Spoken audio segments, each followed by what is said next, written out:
इस शहर के बाहर एक बहुत बड़ा ऑफिस कैंपस था। 7 ऊंची ऊंची बिल्डिंग्स।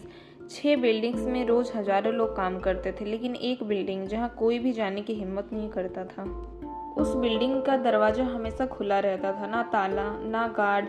फिर भी लोग उसके पास जाते ही रुक जाते थे, क्योंकि अंदर जाते ही दिल घबराने लगता था।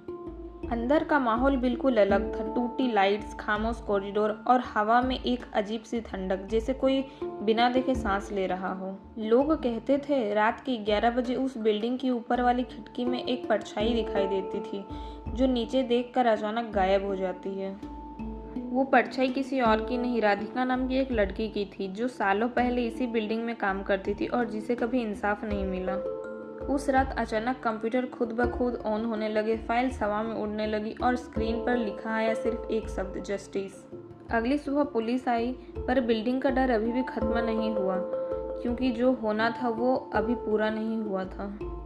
दिन में पूरा ऑफिस जीवित लगता था। लोग हंसते, काम करते, लेकिन उस एक बिल्डिंग के सामने आते ही सब चुप हो जाते थे, जैसे वहाँ हवा भी बोलना भूल गई हो। कैफेटेरिया में अगर कोई उस बिल्डिंग का नाम भी ले लेता तो बातें रुक जाती थी, सबकी नज़रें झुक जाती थी, जैसे किसी पुराने डर को याद कर लिया हो। पुराने रिकॉर्ड्स में छुपा था एक सच, 15 साल पुरानी एक फाइल, जिसमें लिखा था राधिका शर्मा का नाम और उसका साथ, एक ऐसा राज जो किसी ने नहीं बताया।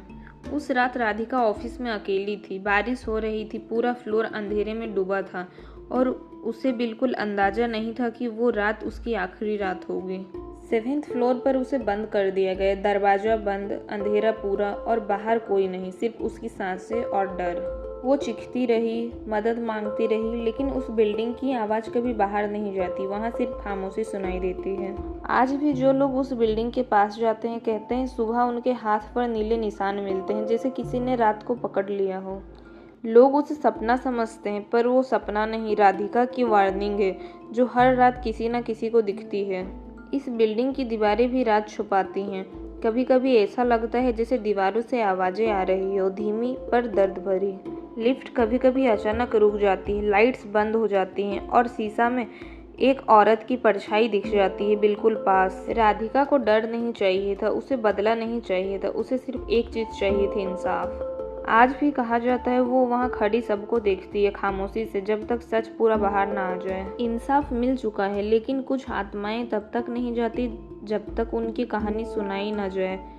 अगर तुम्हें मौका मिले, क्या तुम उस बिल्डिंग के अंदर जाओगे?